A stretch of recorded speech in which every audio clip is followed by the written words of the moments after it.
Hey everybody. So I'm trying to do a good news story at least once a week. Last week I think I might have missed it. Sorry. Anyway, this week we're going to talk about a good news story. It was a story that I read on a Christian webpage. A story about a woman and her 3-year-old son. They're in Walmart and her son, he has a meltdown. Now, for anybody that's ever been in a department store or a grocery store or surrounded by a whole bunch of people, as their child, their toddler has a meltdown, there's all kinds of feelings that go rushing through you. There's all kinds of feelings that go rushing through you. Now, her son, he's autistic.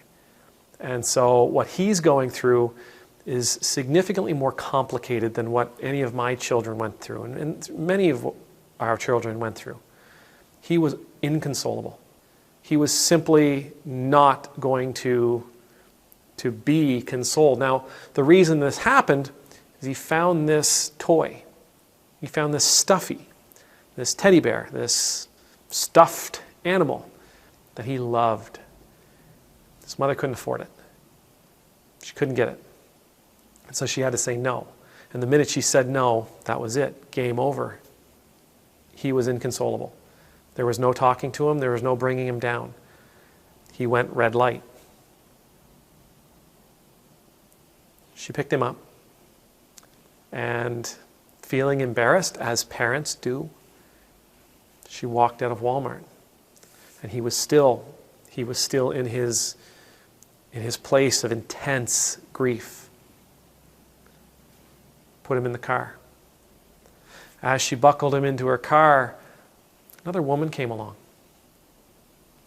carrying the stuffy. She gave it to the mother. The mother was so thankful. She gave it to the boy, and the boy, boom, instantly better. Now in the article, and I'll include the article in the description, in the article it says that the stuffy and the boy are now absolutely inseparable. He does not go anywhere without this animal. He doesn't do anything without this stuffed animal. It's a wonderful story. It's a wonderful story of a neighbor loving another neighbor. It's a wonderful story of a neighbor pitching in the way that they can.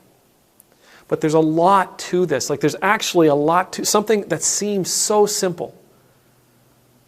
There's a great deal. When I read this article, I heard a great deal of courage. Because this woman who bought the stuffy as a gift for the little boy to help with the situation, she had to transcend. She had to cross into a very intimate place. She had to courageously enter into an intimate portion of another person, a stranger's life, a place where a lot of people do not want others to be. Sometimes we see this kind of thing out in the world and we think, oh, maybe I could help you. Oh, I better not. I better not get involved. I better not offer. They may not want me there. It's normal. We know that there's boundaries. All human beings have boundaries that they do not want crossed. And then there's the mother. The mother courageously allowed her new friend to step into her life in this manner. Again, we have these boundaries. They're there for a reason. We don't like it when people cross them, and sometimes when people barge in, we can become incredibly defensive, or we can shut down, or we can allow ourselves to enter into this place of shame and self-hatred. But she didn't. She allowed the woman to present the stuffy to her little boy. She accepted this gift. She came to this place of humility. She recognized in this moment a little help was a good thing. She recognized in this moment that this other person was able to provide something that she couldn't, and she was able to allow it to happen without feeling defensive and without feeling shame. We often talk about the need to give. We often talk about the need for us to sacrifice so that others may have more, the need to sacrifice so that others may experience freedom, equality, justice, that others may have the necessities of their life, that they may too live abundantly like we do. But the flip side of that coin is we need to accept the help that comes our way. We need to be willing to let people come into our lives to help lift us up. We need to be willing to let people come into our lives to see where we are. We need to let them come into our lives, see our deficiencies. We need to let them come into our lives and offer us the gifts that they are offering that can help encourage us and empower us and strengthen us. It takes a lovely, loving heart to give. It takes a courageous heart to give. But it takes courage to receive as well.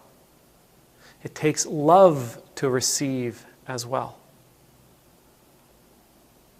This, to me, is a wonderful story because it shows us a deeply intricate dance that two strangers can do that lifts both up. May the Lord bless you. May the Lord keep you. May the Lord's face be made to shine upon you and be gracious to you. May the Lord's countenance be lifted up to you. May you always know the peace of being in the Lord's presence. And I pray that no matter what side of the coin you'll find yourself on, we all find ourselves on each, we will respond to one another with love and with courage and with grace.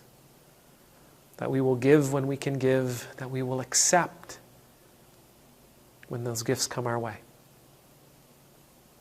Amen.